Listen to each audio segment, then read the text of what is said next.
Hola Demis. Hola, Lynn. Bueno, hemos vuelto. Sí, por fin, mucho tiempo.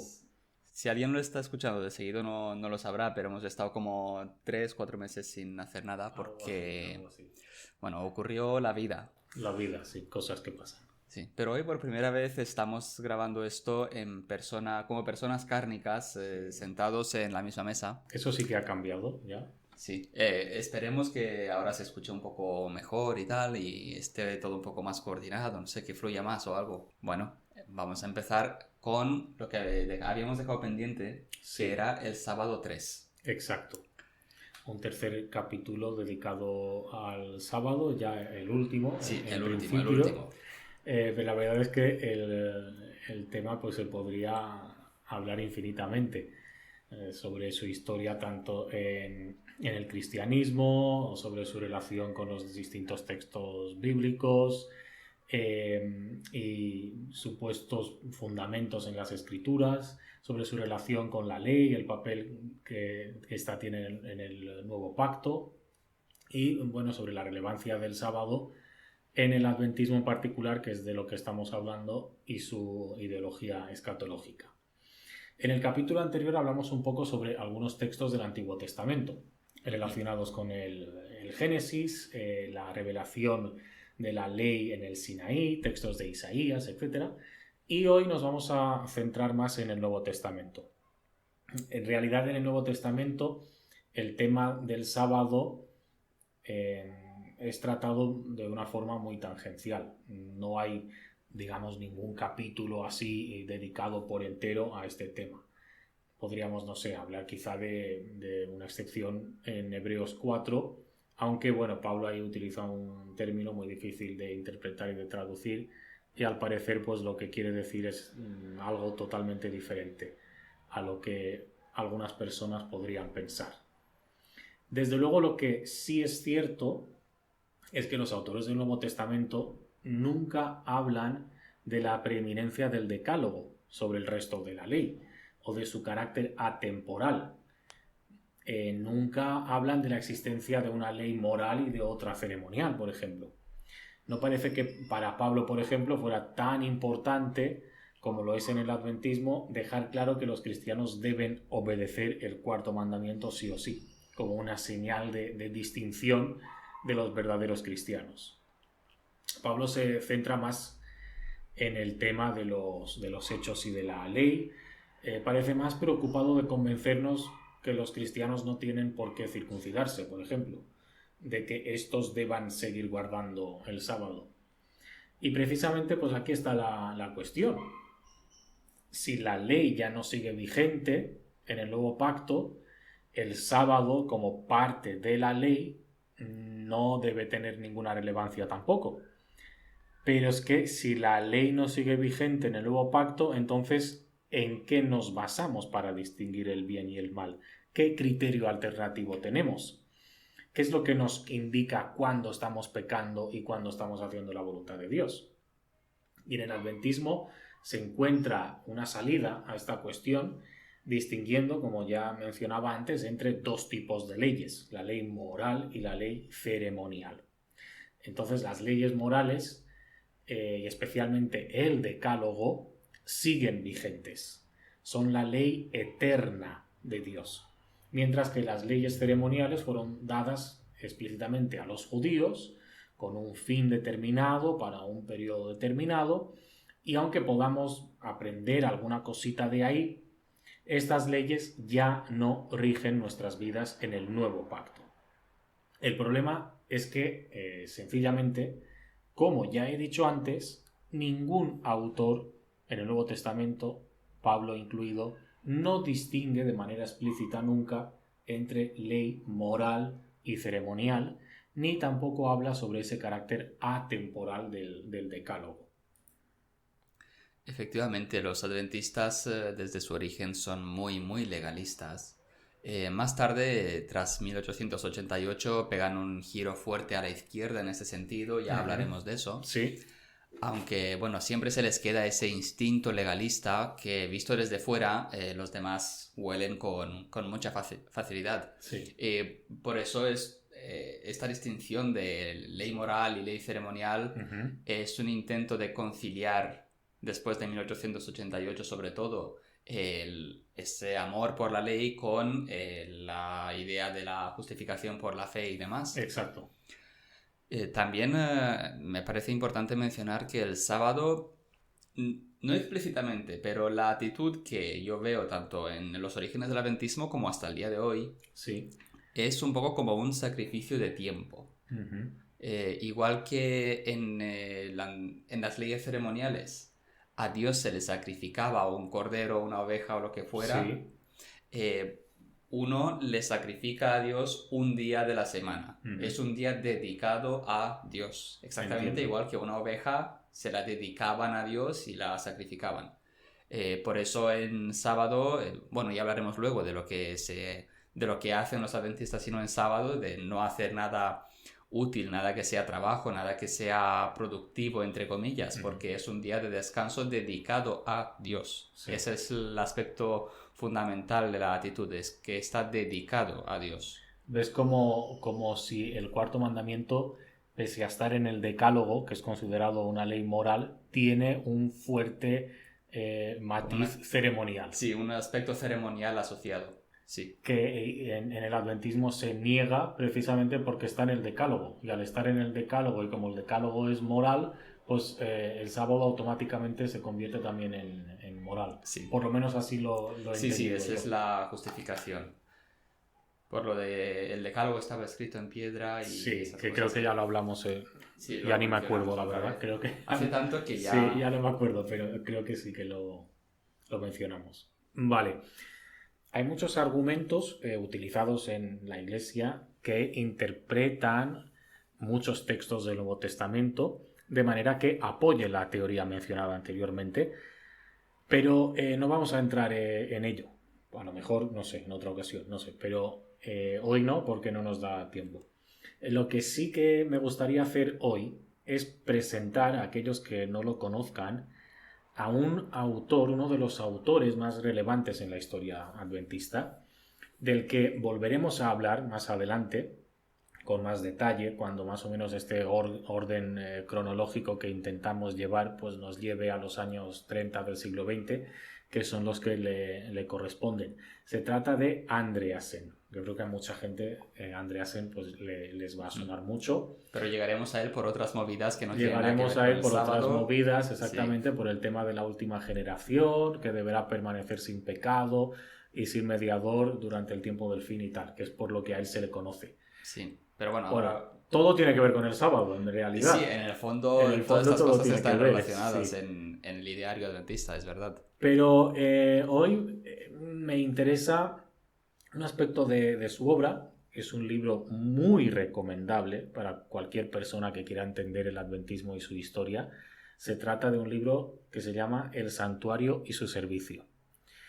Y obviamente, pues en un momento determinado del libro, el autor llega al arca que está en el lugar santísimo y dentro del arca está el decálogo que contiene el cuarto mandamiento, es decir, el tema del sábado. Yo cuando leí el libro, Andreasen la verdad es que me pareció un escritor genial. Uno de esos escritores que se leen, que el libro se lee solo, que no tienes que hacer un gran esfuerzo. ¿Cuántos años tenías cuando leíste? No hace mucho, la verdad. No me acuerdo si hace 2 o 3 años aproximadamente, como mucho. No es uno de los primeros libros que leí sobre historia adventista. Me sorprendió mucho porque yo me esperaba que él utilizara otro tipo de argumentos, conociendo un poco sobre él de otros autores, y la verdad es que fue una sorpresa muy grata cuando lo leí. Primero Andreasen empieza obviamente alabando el decálogo, y eso pues, me resultaba muy familiar, como ley eterna, perfecta, santa, buena, inmutable, la ley que refleja la naturaleza misma de Dios. Es decir, los típicos argumentos que uno escucha en un sermón adventista de toda la vida. Pero de repente llega a un punto en el hilo de su argumentación y da un giro inesperado, para mí por lo menos. Y como tengo el libro en castellano y no quiero no quiero perderme ningún matiz, voy a leer directamente del libro. Además de la ley de Dios, moral y escrita, hay una ley elemental impresa en las mismas fibras de toda criatura moral, que no está escrita y sin embargo ejerce autoridad. Existe o existió antes del Sinaí y es también una expresión y un reflejo de la naturaleza moral de Dios, aunque no es tan clara como la ley escrita. Eso es lo que opina Andreasen.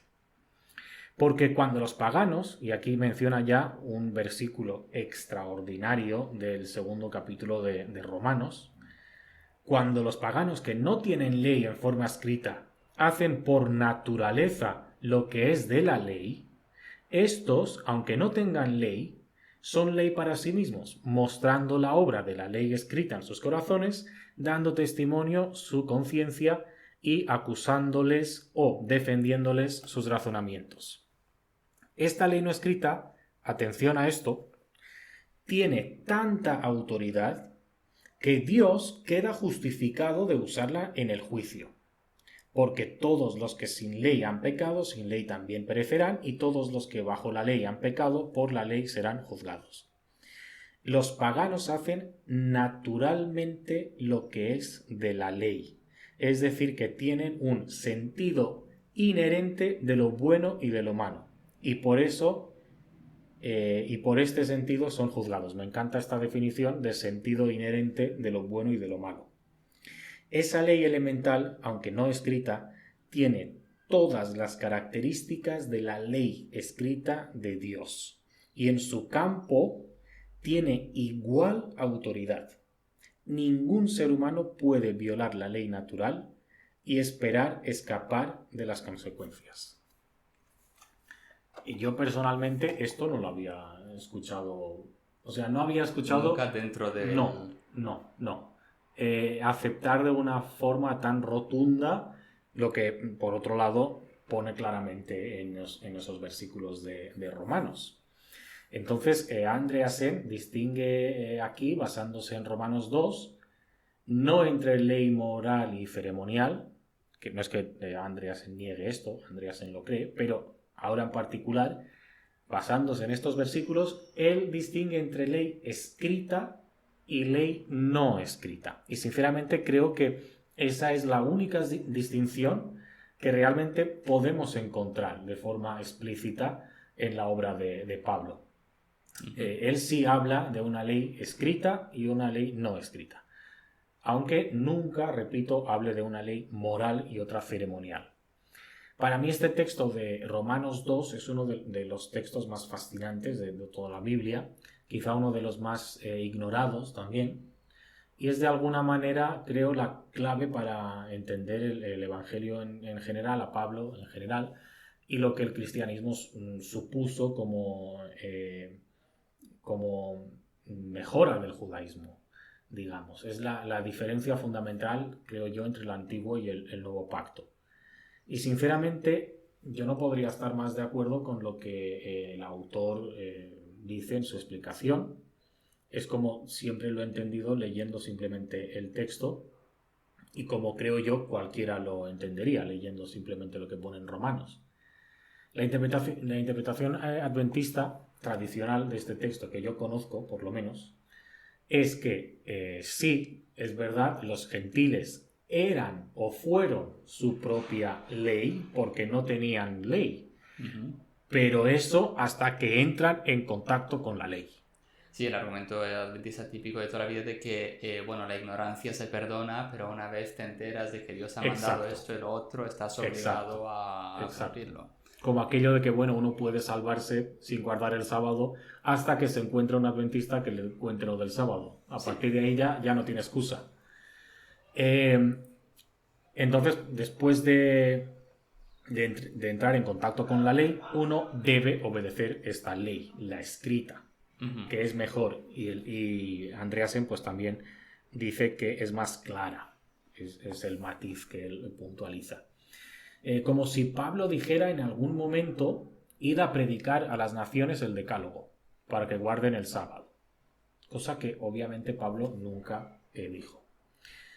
No sé, como si esta ley natural fuera algo provisional o algo inferior que está bien para un rato, ¿sabes? Bueno, mientras tanto sirve, pero luego uno tiene que ir a lo bueno y a lo seguro, que es la ley escrita. Pero no, vamos a ver lo que nos dice el autor. Andreasen, dices. Exacto. Vale, pues otro trocito más de Andreasen, va. Venga, va. La ley moral no escrita es igualmente segura, ¿vale?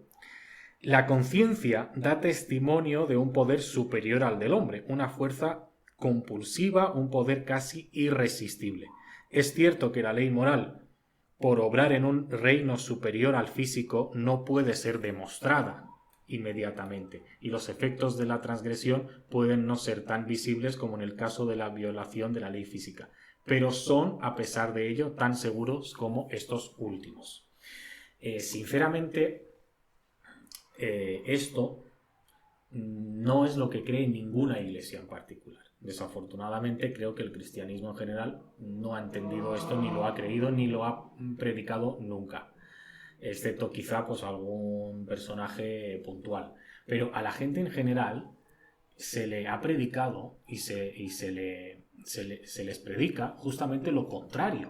O sea, lo último de lo que uno debe o puede fiarse es de sus razonamientos, de su conciencia, de sus juicios, de su naturaleza. Porque se insiste en que esta es pecaminosa, está degradada por el pecado, es subjetiva, etc. Y uno pues necesita un criterio firme, un punto de referencia, un absoluto que le indique de manera clara lo que está bien y lo que está mal. Y eso es la ley, es la iglesia, son 9 de los 10 mandamientos, son indicaciones determinadas del Nuevo Testamento, etc., en función de cada iglesia. Pero en definitiva, el texto revelado, es decir, la ley escrita, interpretada por la autoridad de la iglesia de turno, de la que sea. Ese es el único criterio válido, por lo menos como en general pienso yo que se suele predicar en el cristianismo hoy en día. Como mucho se predica el de si tú lees mucho la Biblia y estás muy seguro de que has entendido algo de la Biblia y la iglesia no está de acuerdo, pues la Biblia tiene prioridad sobre la iglesia. Pero como mucho eso. Sí. Aunque en la práctica muy pocas veces la iglesia está dispuesta a decir: ah, vaya, estábamos entendiendo mal la Biblia y el señor Demis Jeremía era el único al que se le ha ocurrido leer esto y lo ha entendido bien vamos a cambiar todo lo que piensa la iglesia. Eso no va a pasar nunca de manera realista en ninguna iglesia que exista. Normalmente se va a producir alguna separación o algo, va a surgir una nueva Ese tipo de cosas pasaban en las primeras décadas del adventismo, cuando aún no estaban institucionalizados, precisamente en estos años de los que hablamos, en los años 40, Eso 50, lo explicamos en algunos capítulos anteriores. Tenían esa flexibilidad tremenda de decir: vaya, pues a Menganito se le ha ocurrido esta lectura particular de la Biblia que parece que la está argumentando bien, que tiene sentido, vamos a adoptarlo todos, vamos a cambiar todos la manera en la que leemos esto. Viene Bates con lo del sábado y vamos a empezar a guardarlo todos. Pero una vez ahora que son 20 millones de adventistas, ya no se puede hacer eso. Por ahí andamos, por los 20 millones. Es mucho más complicado, es verdad. El texto de Romanos y la manera tan honesta de leer lo que tiene Andreasen implica varias cosas. Primero, existen 2 criterios para distinguir el bien del mal. Uno es la ley escrita y revelada y el otro es la ley natural o la no escrita. Y repito, me encanta la definición de Andreasen, ese sentido inherente de lo bueno y de lo malo. Y atención, ambos criterios son válidos. Un gentil con su ley no escrita no diferenciaba peor que un judío el bien del mal con su ley escrita. Y la cuestión es que Dios, según el texto, queda plenamente justificado en ambos casos de juzgar tanto al gentil como al judío. Luego, por muy degenerada, por muy pecaminosa, por muy subjetiva que sea la naturaleza humana, nuestra conciencia, en nuestros juicios, nuestros razonamientos, son de fiar. Eso también me parece algo que incluso hoy en día suena revolucionario. Y lo dice el texto. Podemos perfectamente guiarnos por ello a la hora de distinguir entre el bien y el mal. Y tercero, y esto creo que es algo muy fuerte, uno no necesita la revelación para distinguir el bien del mal. Es decir, podemos hablar de lo que para Pablo significa conocer a Jesús, predicar a Jesús y tal. Pero en principio, para distinguir el bien del mal, uno no necesita la revelación. Es decir, no necesita la Biblia, no necesita el texto bíblico. Según Andreasen. Según lo que es una conclusión a la que yo llego tras leer Romanos 12 y leer a Andreasen. Obviamente esto Andreasen no lo dice de forma explícita. ¿Y esto lo creías antes de leer a Andreasen también? También lo creía, obviamente. ¿Y es por lo que te ha llamado la atención que Andreasen diga esto? Muchísimo, me llamó muchísimo la atención. Repito, estos tres detalles, digamos, son opiniones, es una opinión mía. Es decir, lo que yo veo que... lo que tú crees que es la consecuencia del argumento de Andreasen. Exacto, tanto en los versículos en sí de Romanos como la forma de entenderlos de Andreasen. Y luego hay dos argumentos muy arraigados en el adventismo, y no solo en el adventismo, que estos textos que acabamos de leer contradicen totalmente. Uno es que la diferencia entre el antiguo pacto y el nuevo pacto es que en el antiguo pacto la ley era algo exterior, escrito en piedra, y en el nuevo pacto esa misma ley queda escrita en el corazón. Eso significa que si antes uno iba ante la ley y veía que el cuarto mandamiento le exigía no trabajar los sábados, uno después se esforzaba en obedecer esta ley y en no trabajar el sábado. Pero ahora, en el nuevo pacto, uno tiene la ley en el corazón. Es como si por un poder divino transformador, de manera automática, espontánea, cumple la ley, la misma ley, esa misma ley, sin que ahora le cueste ningún esfuerzo. Guarda el sábado de una manera espontánea, automática y sin esfuerzo. Ha interiorizado la ley. Pero lo que aquí Pablo nos dice es justamente lo contrario.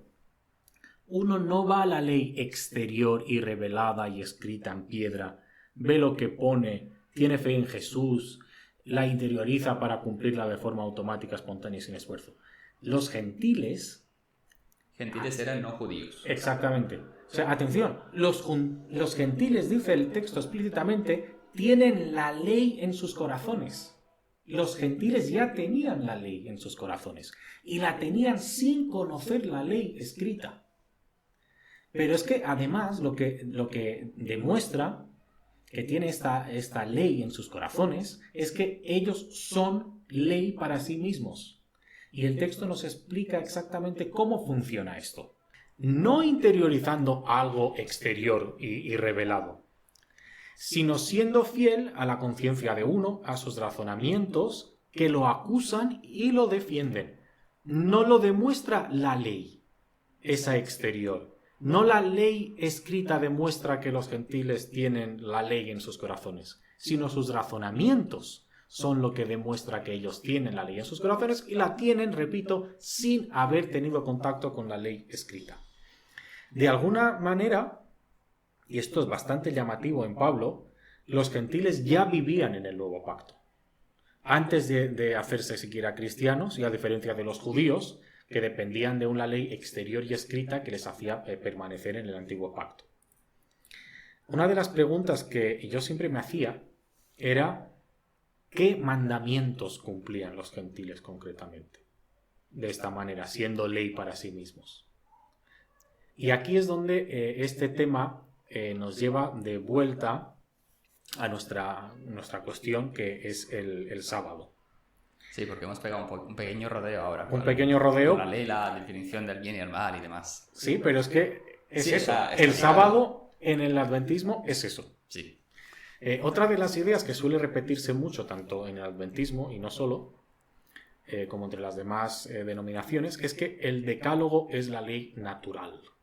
Es decir, estamos hablando de una ley escrita y otra no escrita. La no escrita, según Pablo, es la natural, que los gentiles tienen en el interior, etcétera, en sus corazones y tal. Y en el cristianismo se ha tendido a identificar esa ley natural con el decálogo.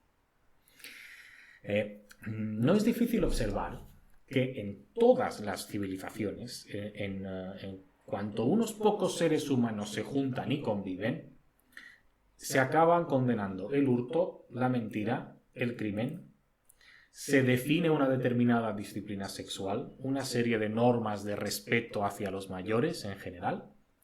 Y todo esto es verdad, aparece en el decálogo y sí lo podemos considerar universal.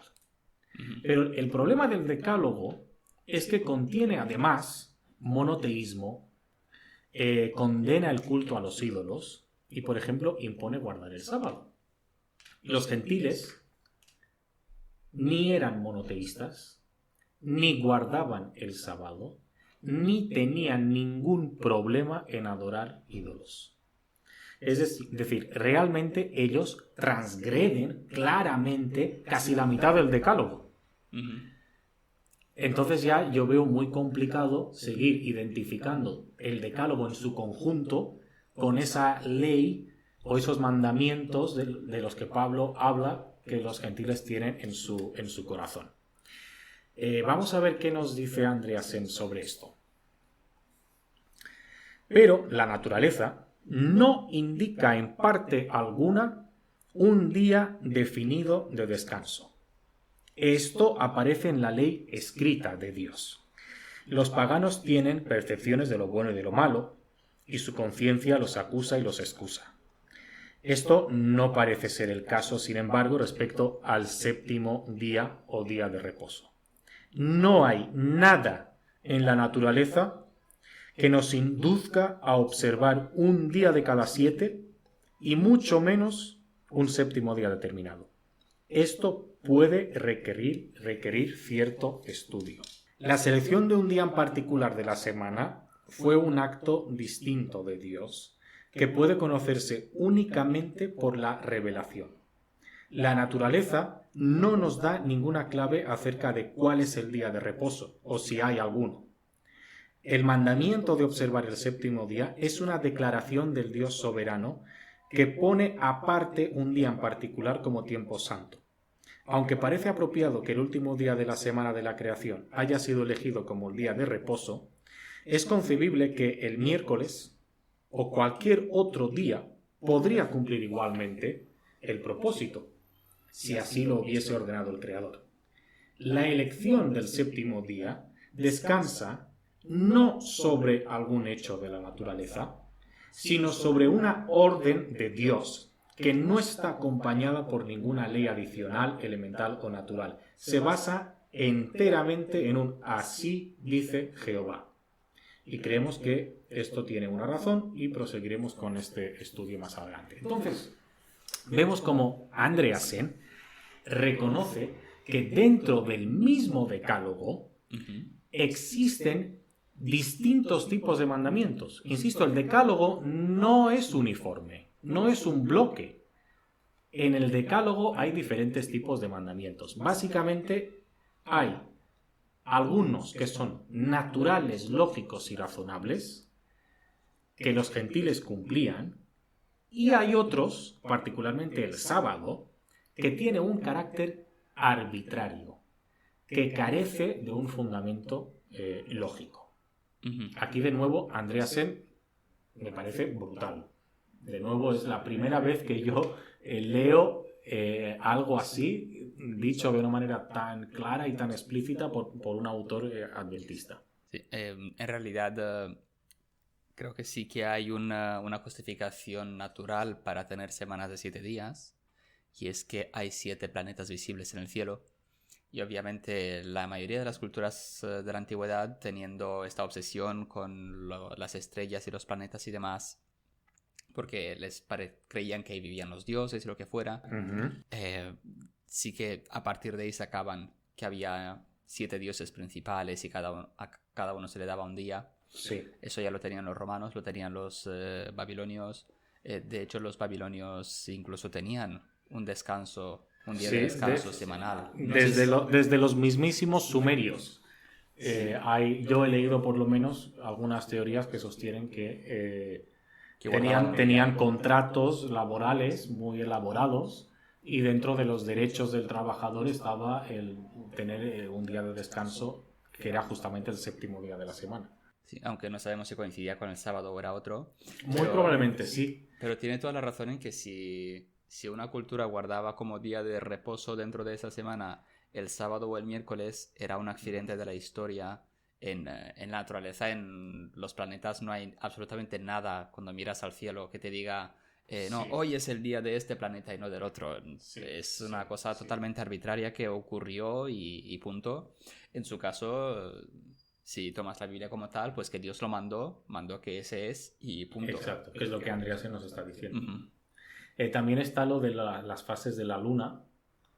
Sí, que dura 28 días y medio. Que son básicamente 4 semanas. Sí. O sea, cada una de las 4 fases dura aproximadamente 7 días. Semana, sí, 7 aproximadamente. Entonces, lo de la semana podríamos decir que sí tiene una justificación en fenómenos naturales. Sí, pero su argumento sigue siendo válido de que no hay ninguna razón para elegir un día de la semana y no otro como día sagrado. Ahí está. Pero bueno, obviamente Andreasen es adventista. Sí. ¿Vale? Uno de los que más, por cierto. Así que él tiene que ofrecernos una explicación del porqué del sábado. Y ahora Andreasen se pone un poco en el lugar de Dios, o escribe como si Dios estuviera hablando, y dice: estableceré el sábado y les pediré que lo observen. No hay nada en todo el mundo que explique un día de reposo. Si guardan el mandamiento del sábado, será porque yo lo ordeno. Haré de ello una prueba y se lo diré. Esto probará si quieren andar en mi ley o no. El sábado será mi señal, mi prueba de obediencia. El séptimo día no un día cualquiera de los 7. Quien quiera que lo guarde, me obedece. Quien quiera que lo rechace, rechaza no solamente el sábado, sino también toda la ley. Más aún, cuando rechazan el séptimo día, me rechazan a mí. La observancia del séptimo día es la señal de que me aceptan como su Dios. Esto ya nos suena muy adventismo. He leído solo 2 párrafos, la explicación es mucho más larga y más compleja, pero básicamente la idea es esa. Como si la ley está no escrita de la que hablamos antes está bien para que la gente distinga el bien del mal, pero Dios necesita una señal que distinga a los que lo obedecen a Él, haciendo algo que no es racional, que no es natural, que no es moral como tal. Exacto, sino un simple acto de obediencia a un mandamiento arbitrario de Dios. Bueno. En realidad, pocos adventistas lo dirían en estas palabras. Exacto. Me parece que es muy honesto, Andreasen. Exacto. Y muy transparente. Y es lo que a mí más me llamó la atención cuando leí, porque normalmente en muchas conversaciones que tengo con mucha gente, de hecho lo que intentan es precisamente justificar lo natural del sábado. Que si el ser humano no descansaría el séptimo día, valga, se moriría, cosas muy exageradas que he oído por ahí. Sí. Pero Andreasen es muy honesto, dice, no, es que en esto no hay nada natural, ni razonable, ni moral, como tú decías. Es algo puramente arbitrario, un mandamiento basado en una serie, dice Jehová, como nos explica, y él se basa en esa supuesta necesidad de Dios de tener a un pueblo elegido especial, diferente de los demás, que bueno, esto va muy ligado a su doctrina sobre la última generación, de la que hablaremos en un futuro. Bueno, aparte de la justificación de por qué guardar el sábado y demás, cerramos ya el episodio Andreasen, cerramos ya ese aspecto del tema sábado. Exacto. y hablamos de el qué efecto práctico tiene esto, porque esto se traduce en una serie de cosas que los adventistas hacen y no hacen en sábado. Y es importante apreciar cómo se lo toman desde el principio. A ver, en el judaísmo, que es donde aparece lo del sábado, el sábado es un asunto muy, muy serio y se va hasta extremos insospechados y a veces absurdos para garantizar que se cumple debidamente. Por ejemplo, para un judío practicante, ortodoxo de toda la vida, de los que se toman esto muy en serio, en sábado no se puede encender fuego. Y como pulsar un botón para encender la luz provoca una chispa, eso cuenta como encender el fuego. Así que en Israel hay en todos sitios ascensores que los sábados van sin parar de arriba a abajo, parándose en todos los pisos, para poder usar el ascensor sin pulsar algún botón. Hay hornos que se programan desde el día anterior para encenderse solos a la hora que toca, a la temperatura que toca, con el programa que toca, para que nadie pulse ningún botón. No se va en bicicleta. Hay teléfonos que se controlan por voz o con algún otro mecanismo que no implique botones y que no implique chispas. Incluso me han contado que alguna vez algunos judíos, esto me lo contaba Julián, si te acuerdas, Julián Senescu, bueno, que estuvo de vacaciones, de visita, que un judío optaba a veces por pedirle a algún no judío que hubiera cerca: oye, tú que igualmente eres pecador, enciéndeme la luz, por favor. Sí, esto se cuenta mucho por gente que ha estado por ahí. Sí. Y bueno, una de las más imaginativas que he encontrado es una prohibición, ojo, de ordenar cosas o filtrar lo indeseado de una mezcla. Fíjate en la imaginación que le echan a esto.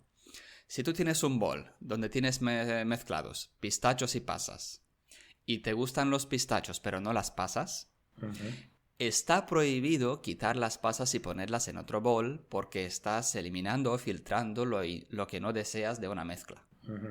Pero si quitas todos los pistachos y los pones en otro bol, eso sí que vale, porque lo que estás eliminando de la mezcla es lo que realmente deseas. Así que no estás haciendo una acción de purificar la mezcla. Ajá, entiendo. Y creo que Sí. Creo que con esto ya queda claro en qué terrenos nos movemos ahí. Exacto. Y bueno, hay un momento muy gracioso en la Biblia en el que Jesús se burla de los fariseos que estudian estas cosas, diciendo algo así como que mientras se concentran en eliminar una mosca de la sopa para no comérsela por error, porque según ellos estaba prohibido, se tragan un camello sin darse cuenta. Exacto. Bueno, el domingo que guardan los demás cristianos, en cambio, el cristiano estándar que conoce todo el mundo, sea católico o protestante, pues parece algo mucho más ligero y superficial. Ni está prohibido usar electricidad, ni está prohibido conducir, ni nada por el estilo. Un católico muy, muy practicante se distingue porque todos los domingos dedica 1 hora o 2 a ir a misa y ya luego pues se va de compras, se va a ver el fútbol o lo que sea. Y ese es el muy practicante, ¿sabes? El que no se pierde la misa del domingo. En comparación a los judíos muy practicantes, los cristianos más conservadores que tengamos en mente y que guardan el domingo, pues parecen como muy liberales. Exacto. El cómo se interpreta el sábado en todo el cristianismo y el por qué puede ser el tema de un capítulo entero si nos ponemos. Pero he mencionado estos dos extremos para explicar un poco cómo se lo toman los adventistas dentro de todo esto. Y a ver, primero decidieron guardar el viernes, el sábado, desde el viernes a las 6 de la tarde hasta el sábado a las 6 de la tarde. Sí. Luego empezaron a guardarlo desde el viernes a la puesta de sol hasta el sábado a la puesta de sol, igual que los judíos. Y es como se sigue haciendo hasta hoy. Eso hasta hoy. Sí. Acércate al micrófono. Al igual que los judíos, también se lo toman bastante más en serio que los demás cristianos. Un adventista conservador de toda la vida tiene 1000 cosas que no hace en sábado, pero tampoco llegan a esos extremos del judaísmo conservador que parecen algo absurdos o que parecen a veces como de hacer trampas. Exacto. Como lo del bol de pasas y pistachos, había dicho, bueno, sí, lo que sea. Sin embargo, la teoría de detrás se ha guardado. El tema día de reposo se había ido liberalizando mucho a lo largo de la historia del cristianismo y claro, para los judíos el sábado es un día dedicado a Dios, es una obligación que el hombre tiene hacia Dios de cumplir una serie de reglas Y es, bueno, en esencia es un sacrificio más. Igual que le sacrificaban un cordero, le sacrificaban también un recurso mucho más importante, que era el tiempo, como decíamos antes. Sí. El tiempo del sábado pertenece a Dios, así que lo que sea que quieras hacer para ti no lo puedes hacer porque ese tiempo no te pertenece.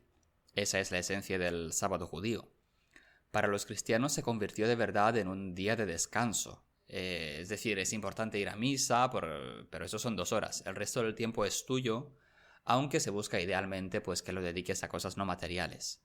La Iglesia Católica, por ejemplo, suele insistir en dedicar el sábado a la familia, a los amigos, a las relaciones humanas, etc. En tiempos de los adventistas, los puritanos, que mencionamos en el primer capítulo, intentaban aplicar la filosofía de los judíos, pero al domingo. Exacto. Y sin preguntar a los judíos, que llevaban siglos y siglos discutiendo y refinando todos los detalles posibles sobre qué hacer y qué no hacer en sábado. Ellos leían lo que decía en la Biblia y lo interpretaban lo más a rajatabla que podían e incluso intentaban imponer esa interpretación suya de la ley. Las llamadas leyes azules, que obligaban a cerrar negocios los domingos, prohibían trabajar, etc. O sea, intentaban imponérsela a la sociedad. Sí, que ya hablamos de eso en lo de la escatología y tal. Y bueno, los adventistas heredaron, gracias a los puritanos, esta actitud hacia el sábado que es más cercana al judaísmo que al cristianismo. Sin embargo, veían en los intentos de imponer el domingo mediante leyes del Estado de los puritanos un peligro, y en gran parte yo creo que su insistencia en la separación Iglesia-Estado les viene de haber estado en el lado equivocado de esas leyes azules, que les ha puesto en los zapatos del que es víctima de una discriminación religiosa en la ley. Uh-huh. Y bueno, lo típico realmente que alguien que no es adventista verá en un adventista es que en sábado obviamente no trabaja, no compra, no vende, ni vende tampoco. Cambia mucho de país a país y de cultura a cultura y de generación a generación también. También.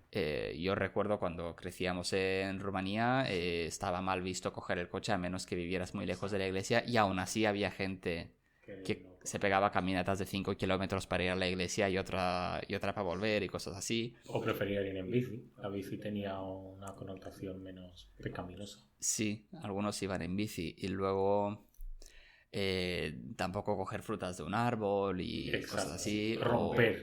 Romper, usar tijeras, cortar cosas en general. Obviamente cocinar, ¿no? Cocinar no. El viernes antes de la puesta. Sí, aunque las ensaladas sí, porque no implica cocinar con fuego. Sí. Calentar sí. Exacto. Pero no volver a cocer la comida. Exacto. O sea, no hasta hervirla, solo calentarla. Exacto. Porque hay un texto por ahí que dice que no... Sí, que menciona explícitamente hervir. En la Biblia hay un momento, un versículo que menciona explícitamente hervir. Sí. Así que nada que implique modificar. Aquí sí que podemos ver un poco de juego, ¿no? Como en el judaísmo. El no vamos a... No vamos a hervir, pero a calentar sí. Sí, calentamos un poco. Desde luego fuegos se encienden y luces y eso, no hay problema. Sí, luego hay algunos que dicen, bueno, a ver, lo importante es para hacer algo o no si altera el que tú dediques ese día a Dios. Ajá. Entonces, poner algo en el microondas y apretar un botón te lleva 5 segundos, eso no es trabajo. En cambio, es más trabajo, entre comillas, preparar una ensalada, porque tienes que estarte 10 minutos cortando cosas y demás. Luego ya hay gente que es más de la generación joven aquí en España, sí. Que pasan un poco de estas cosas, que no tienen problema de pagar en un sitio en sábado, ni tienen problema de cocinar incluso, y les da más o menos igual, pero no son todos, ni la mayoría, ni de lejos. Pero sí que se empieza a ver como una especie de liberalización de todo esto, se relaja el tema mucho. Sí, otro aspecto que a mí me parece muy interesante es el tema del ocio. El ocio es visto como una forma de incumplir el mandamiento. Sí, porque hay no haces nada que te divierta, no puedes practicar un deporte, no puedes jugar. De hecho, cuando éramos pequeños nos prohibían jugar. Sí, que el sábado era una tortura cuando éramos pequeños, porque claro, no podías hacer nada más que Estarte quieto. Cosa que también ha cambiado mucho. Eso ha cambiado mucho. Mucho. Menos mal. No sé cómo estará en Rumanía ahora, donde crecimos nosotros, pero aquí en España eso es muy diferente ahora. También, por supuesto, nada de tele, nada de cine, leer solo cosas religiosas de la iglesia, la Biblia o lo que sea. Sí, yo me acuerdo que tenía mis libritos, ¿no? Mis Biblias con dibujitos y con imágenes, y básicamente a eso A eso le dedicabas el sábado. Ese ratito que estábamos en casa entre culto de la mañana y culto de la tarde, porque en realidad pues casi todo el sábado lo pasábamos. Sí, pasada la mañana de la iglesia, vas a casa, comes y luego Sí. casi todos los conservadores hacen jornada partida realmente de iglesia. Sí. Y otra cosa que me llama la atención es que la siesta, por ejemplo, no estaba mal vista. Hay algunos que sí, algunos que lo ven con malos ojos. Sí, porque era típico también el volver de la iglesia a comer y que los mayores se echaban la acostaran. Y yo me quedaba prácticamente sin vigilancia, pero no me atrevía a salirme de los libritos de las Biblias. Claro. O sea, era una cosa muy interiorizada, como decía supuestamente Pablo, ¿no? Sí, luego un amigo nuestro, bueno, no voy a decir quién, estuvo de visita en Canadá y me contaba al volver que a él se le hizo súper raro. Sí. Que claro, también los adventistas hacen, por cierto, un culto en la iglesia el viernes por la noche después de la puesta del sol, de una horita o así. Sí. Que fue un viernes por la noche a la iglesia, fue el culto, y después del culto pues se quedaron para charlar, para hacer un poco de vida social, con una copita de vino y sin ningún problema, cosa que para él era revolucionario, inaceptable, inadmisible, sobre todo él que es más conservador. Sí. Y luego que los jóvenes los sábados después de comer quedaban para jugar al fútbol, jugar al vóley, hacer deporte, y para él eso no le cuadraba con el concepto de sábado para nada. O sea que cambia mucho de país a país la actitud al respecto.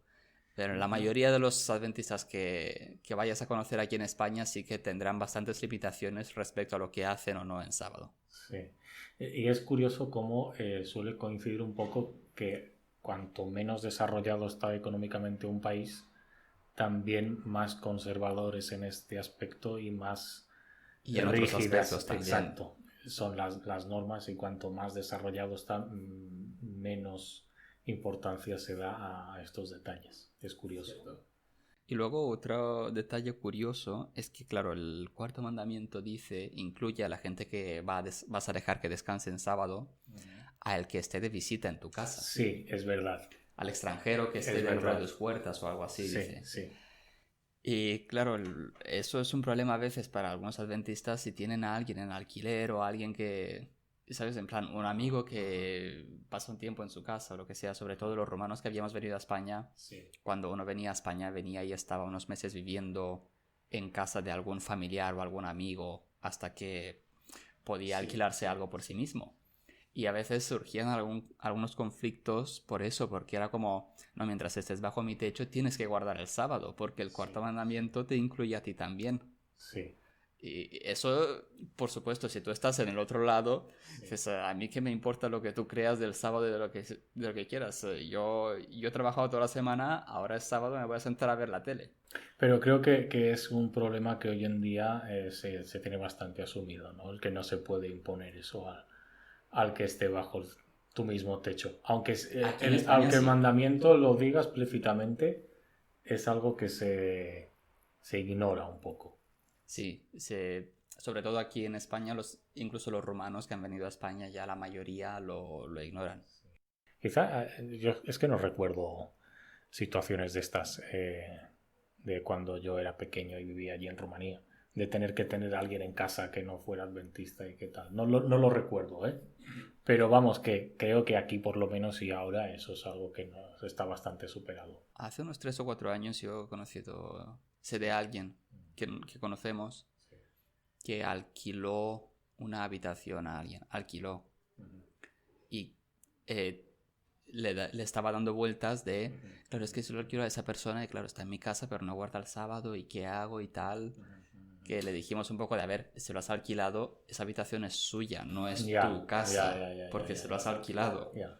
Pero le costaba un poco, o sea, se sentía raro, Exacto. bueno, era una mujer, se sentía rara, no, pero es que hay alguien en mi casa que no está guardando el sábado, pero está en mi casa y eso la carcomía por dentro. Estamos hablando ya de hasta qué punto este tipo de detalles del texto pueden afectar tus relaciones humanas normales Sí, y naturales.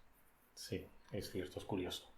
sí, aunque el sábado también tiene sus ventajas y sus valores positivos si los tomas adecuadamente. Veamos el sábado en sus orígenes en Israel, que era una sociedad de agricultores, como casi todas las sociedades De la época. de la época clásica. Cuando llegaba el sábado, ya tu trabajo no importaba, tú ya no tenías... Normalmente tu trabajo define tu rango social, pero en sábado todo ese rango social ya no existe porque ya nadie tiene un trabajo, nadie trabaja. Así que es un gran igualador. Desde el esclavo hasta el dueño del esclavo, según el mandamiento. Sí, hasta el rey mismo de Israel tiene que descansar en sábado y no está haciendo su trabajo ni como esclavo ni como rey. Y todos son iguales ante Dios por lo menos un día a la semana. Eso es bastante revolucionario para la época de la que estamos hablando. Sí. Luego, por supuesto, lo que los católicos también dicen de los valores familiares, está muy bien el tener como prioridad en tu vida de que yo tengo un día en el que aunque haga falta, aunque me llamen, yo no voy a trabajar porque yo tengo que darle prioridad. Yo tengo un día reservado pues para pasarlo con mis hijos, con mi familia, con mis amigos, etc.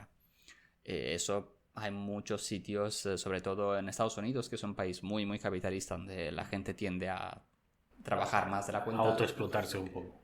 Sí, se autoexplotan un poco y eso lo pierden fácilmente de vista. Así que el sábado para ellos puede aportarles un poco de equilibrio, de por lo menos un día a la semana centrarte y dejar de lado el trabajo. Incluso he escuchado una idea de alguien que es ex judío, que empezó otra vez a guardar el sábado porque decía que es como una alarma de cuando su vida ya no está en equilibrio. Él dice que, o sea, no, él ya no cree en nada, pero decía, si yo no me puedo permitir parar un día a la semana, eso es que tengo que reorganizar las cosas en mi vida porque algo estoy haciendo mal y ya no tengo margen de maniobra. El poder permitirse parar un día a la semana es el indicio de que tú tienes margen de maniobra para decidir y no te has autoesclavizado tú con las cosas que has ido añadiendo, que tienes que hacer, que tengo que hacer esto, tengo que hacer lo otro y ya no eres libre. Es una especie de sábado totalmente secularizado. Sí, sí. Yo creo que si hubiera algo que pudiéramos considerar como definitorio para todo el mundo en el adventismo es el tema del empleo. Creo que en todo el mundo un adventista rechazaría un trabajo que implicara ir el sábado a trabajar. Sí, la inmensa mayoría. Sí. Y eso obviamente hoy en día pues es relativamente fácil, no siempre. Pero hay sigue que implicando, no se exacto, sigue implicando cierto sacrificio. Imaginaos a una persona que está buscando trabajo y a todos los problemas ya habituales que uno tiene a la hora de encontrar trabajo tiene que añadir este. Es decir, y no solamente el sábado, sino el tema de la puesta del sol del viernes, que muchas veces se hace muy corto el viernes, en invierno y tal. En invierno hay veces que el sol se pone a las 5 de la tarde o 4:30 de la tarde. O sea, realmente supone un sacrificio, como tú decías. Sí, y uno tiene que estar en teoría ya listo para el sábado a las 4:30 de la tarde cuando se pone el sol en mitad del invierno. Exacto. Entonces tiene que dejar el trabajo a media jornada. Claro, ¿cómo quedas con tu jefe? Hablando de esto, la higiene también es un tema curioso. ¿Hasta qué punto uno puede o no lavarse? Porque... Yo cuando yo era pequeño, pues uno se lavaba las manos o la cara, pero era impensable darse un baño. Era impensable ducharse. O una ducha. O sea, eso era impensable. Yo como crecí en el pueblo... nos lavábamos una vez a la semana los viernes. También. Porque también había que calentar el agua, se sabía que encender el fuego, calentar el cazo de agua, era una movida bañarse. Exacto. No era ducha, era... Bueno, Ni siquiera era baño, era... Era una Es cosa difícil de explicar. un poco más primitiva. Sí. Sí, y aún a día de hoy, gran parte de los adventistas romanos, por ejemplo, no se duchan un sábado. Y conozco a la gente de mi pueblo, Sigue de siendo, Rumanía, que no... y aquí incluso. Alguno hay aquí también, sí. Sí. Pero aquí la mayoría ya no tienen problema con ducharse un sábado por la mañana para vestirse, luego ir a la iglesia ni nada por el estilo. Incluso a mediodía en verano, porque, por favor, que estamos en España y son Mediterráneo 40 hace grados. falta. En fin. Luego otra cosa que me parece interesante es como muy curioso, que los adventistas al final han creado todos estos eventos en la iglesia el sábado, que si viernes por la tarde, luego sábado por la mañana, 3 o 4 horas, luego otra vez por la tarde, hora y media, 2, según lo que se alargue. Al final eso es una jornada de trabajo y casi todos tienen la sensación después del sábado de haber acabado agotados. Es una sensación muy común. Y lo que hacen casi todos, por lo menos lo que veo es, una vez se pone el sol, es como libertad. Y quedan el sábado por la noche para hacer vida social, para ir a cenar o lo que sea. Y luego el domingo es el día de quedar para ir al fútbol, hacer una barbacoa. El verdadero día de reposo. Exacto. Cuando reposan realmente es en domingo. Lo que en teoría son las ventajas del sábado, las acaba teniendo el domingo. Es el día de reposo de verdad. Lo cual es muy paradójico teniendo en cuenta la ideología escatológica adventista y todo lo que... Sí. Y el sábado se convierte más bien en lo que decía el sacrificio de tiempo, en una... Como si fuese un día más de trabajo, pero en vez de trabajar para tu jefe, trabajas para Dios. Tampoco está muy claro qué se lleva a Dios de todo eso, aparte de hacerle la pelota en las canciones y tal, de qué grande eres, qué guay eres lo más. Pero aparte de eso, no parece que Dios se lleve gran cosa. Y incluso me encontré una cosa muy, muy curiosa. Hace unos 3, 4 años tenían un proyecto de recaudar alimentos para el banco de alimentos para la gente que lo necesita y demás. Y distintas instituciones habían presentado voluntarios para recaudar comida, incluidos la iglesia local adventista. Y les había tocado recoger alimentos en sábado. Ajá, eso supuso un problema. Para varios hermanos era un problema. Sí, porque me suena. Porque ¿cómo vas a recoger aquello en sábado? Mientras que ni siquiera hace falta salirse de los márgenes de la religión. En el propio Evangelio tienes a Jesús sanando a gente en sábado y diciendo, es que hacer algo bueno en sábado por los demás está bien. Y por tanto tendrías que hacer eso en sábado si fueses a seguir el ejemplo de Jesús. Pero como que se ha convertido en una especie de, precisamente de sacrificio, ¿sabes? De un formalismo, una serie de rituales, de cosas que se hacen semana tras semana que no tienen mucha utilidad. Es lo que decíamos antes, o sea, el sábado es, en teoría y en práctica, es ceremonial. Por mucho que uno se pueda empeñar a encontrarle el lado moral. Y hablando un poco de lo que tú decías antes, de lo cansado y agotado que acaba uno muchas veces después de una jornada sabática, todas esas ceremonias, por un lado, te ocupan la mente para evitarte caer en tentaciones determinadas o incluso disfrutas las cosas que haces. También puede ser, pero teniendo el tiempo ocupado no vas a hacer otras cosas que están mal vistas o que son pecado. Pero es que al mismo tiempo, en la práctica, le quitan al sábado lo único natural o moral que podría tener, que es el descanso cerebral del ser humano, ¿no? Sí. Eso se elimina en la práctica, que es un argumento que luego en la teoría se utiliza mucho, ¿no? Es que el sábado, mira, es necesario porque el cuerpo tiene que descansar, pero es que en la práctica el adventista practicante no descansa un sábado. Cierto, muy cierto. Veo ahí algo un poco paradójico. Bueno, ya le hemos dado muchas vueltas, sí. Y llevamos 1 hora, así que vamos a parar ya. Venga. Bueno, quien quiera saber de esto y quien lo escuche en general no le importará escuchar 1 hora. Pues vale, quedamos para la próxima. Venga, la próxima vez pues que nos nada. toca, No sé. ahora lo miro. La próxima vez que nos toca, sí, Ellen White, gran tema. Ese también tomará 3 o 4 episodios seguro. Pues bueno, nos vemos a la próxima. Vale, hasta la próxima.